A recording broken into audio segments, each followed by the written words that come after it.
2024 because DeSantis and I've been told it's his wife. They're very savvy with what's happening culturally and on social media. Great team.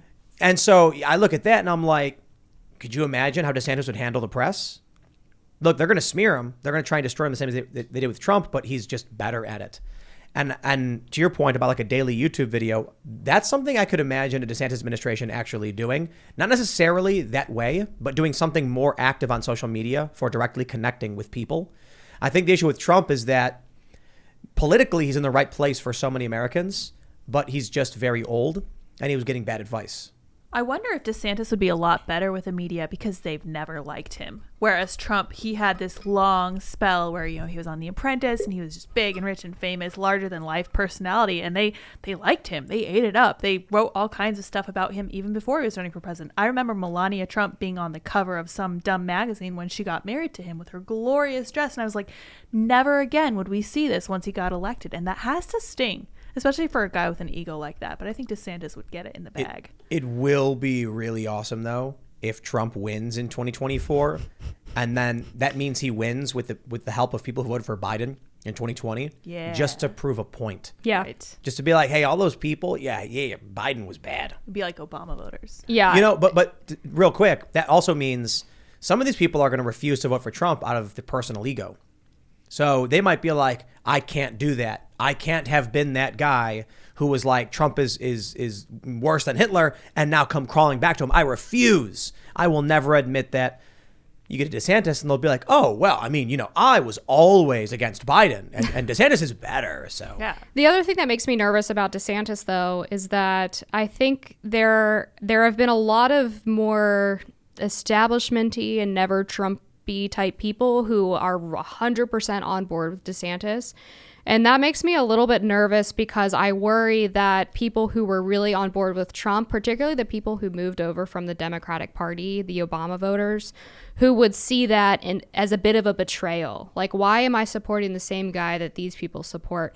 And I wouldn't want to jump away from Trump too quickly because I think a lot of Trump supporters did have a valid reason for liking him in particular, even over other people who support some of the same policies, because he really was a trailblazer for the Republican Party in terms of a lot of those more populist-y, nationalistic policies, and also just speaking the way that he did.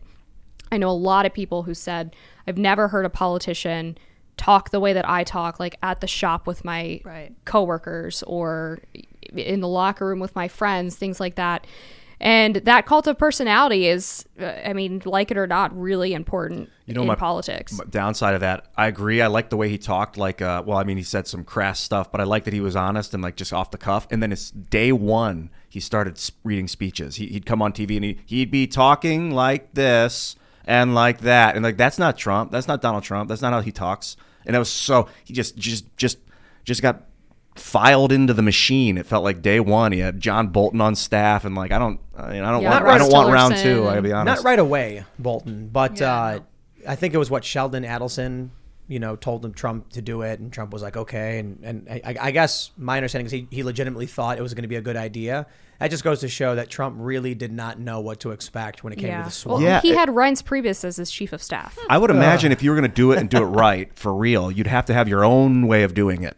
And there'll be tons of people being like, no, don't do it that way. No, we got to stop him. And you'll be like gone and away from them. They can't even find you because you're doing it the way you want to do it. And what I understand is there was a plan for the second term to root out a lot of the people who were undermining Trump. So like John McEntee was placed in charge of personnel towards the last year. And he was basically compiling like a hit list of employees that were not loyal and needed to get the hell out. Too late. And yeah, it was too late. And like Amanda Milius was in the Trump administration. She's spoken about changing federal rules so that you can fire non-political appointees more easily and things like that. Yeah.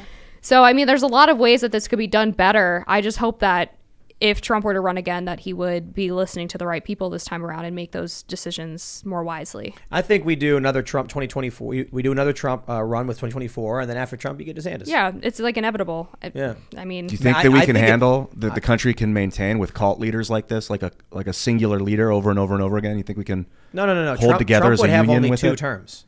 I fear He's not that a cult leader if he only has 2 terms. I fear Same that thing having with a the president. central leader is a vulnerability that the country can't handle. But well, having a decentralized leader now isn't any working good either. very well. Well, he's Yeah. a centralized authority. He He gets all the rules go through him. No, And, actually, But what I mean is that he's not the head honcho decision maker of his administration. I disagree. Do you? And I think this actually plays into Ian's point. Biden is, and he's insane because his brain has deteriorated to this point. But I think, look, Kamala Harris, she's 11 staffers have quit on her. She is just sitting there spinning in circles, confused and blabbering, making no sense. There's no real leadership in this administration at all.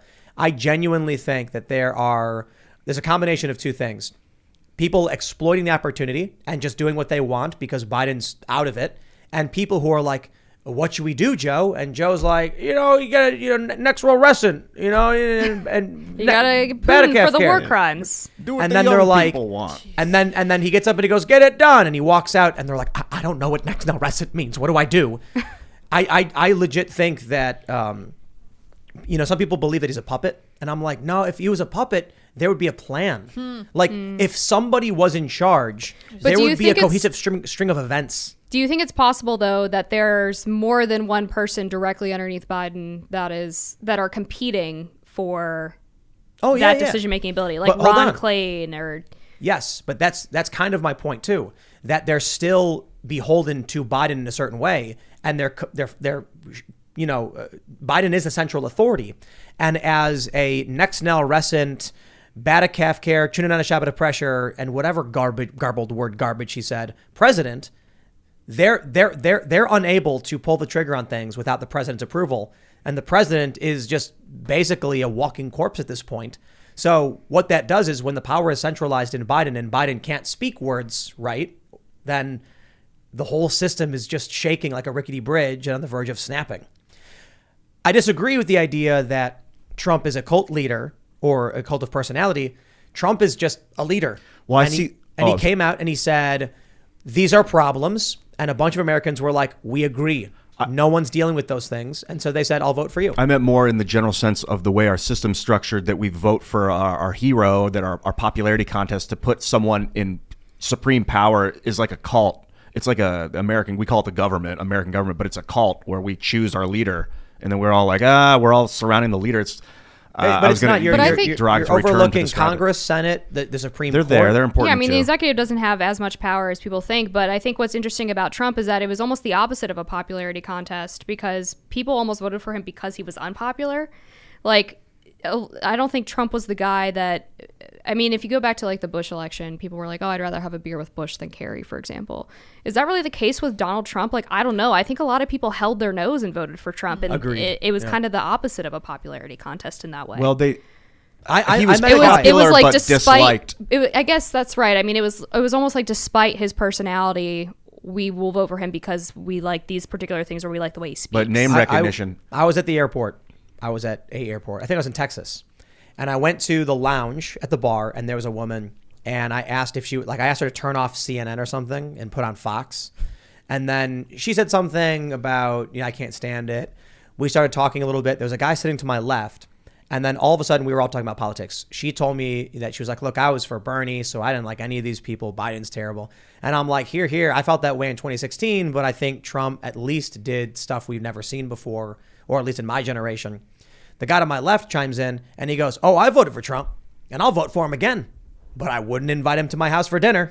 And then we all laughed. I was like, that's kind of the way I think a lot of people felt about it.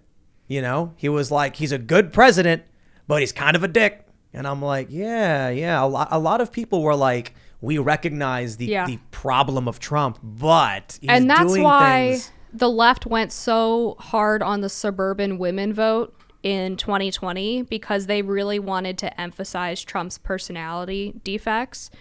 What I think the Trump administration or campaign rather did wrong in their response was they tried to win over like white liberal wine moms by talking about criminal justice reform and like everything that they're doing for opportunity zones when they should have been talking about how like Trump could stop the riots before they got to your neighborhood. Like they misunderstood the solution to what the left was telling people about Trump's personality.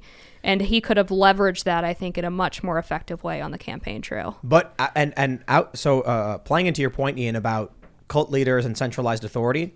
I think if you look at one of the most important issues in the culture war, gun rights, you can see that centralization doesn't have anything to do with culture. Georgia is about to sign into law constitutional carry, which will make it the 25th state. And I want to state for the record a correction, because I was right when I was on Joe Rogan's show in November. I said I think majority of the country is constitutional carry. And then Joe was like, no, that can't be right. And I was like, yeah, I'm pretty sure. And then Jamie looked it up and it said 13 states. And I went, only 13? That doesn't sound right. That was a very old number. It was 24. I believe it was 24 at the time. Yeah. 24 states had it. It may have been 21 at the time, because in the past 4 months, there's been a wave. That's really cool. But 21, better than 13. So I was wrong, but not that wrong. And I want to make sure that everybody knows this. Georgia is about to sign into law constitutional carry. Yeah. Ron DeSantis is talking about a special legislative session, which may include constitutional carry, which would mean 26 states. Woo. Permitless, conceal, and open carry. You walk in, you're a resident. Some of these states are constitutional carry. I think constitutional carry applies to non-residents as well at a certain age limit. It's like 21. That means you can, if you're in Texas and this, and then I think Louisiana doesn't have it, but if you go from Georgia to say Mississippi, and they're both constitutional carry, you don't got to worry about crossing that border. Right. Yeah. This is a huge cultural change and victory, showing the sentiment of the American people, that the federal politicians don't matter. When regular people vote for state reps, for state senators, for local politicians, your state can do right. Seeing all that happen shows just how important it is that we utilize and pay attention to our decentralized political system and don't stay heavily focused on just Trump winning. That is to say, good, vote for Trump in 2024 if that's what you want, but make sure you're voting in the primaries right now. 2022 midterms are coming up, and it's not going to matter if people set up the primaries, because you're going to get a whole bunch of rhinos, neocons, establishment, uniparty garbage.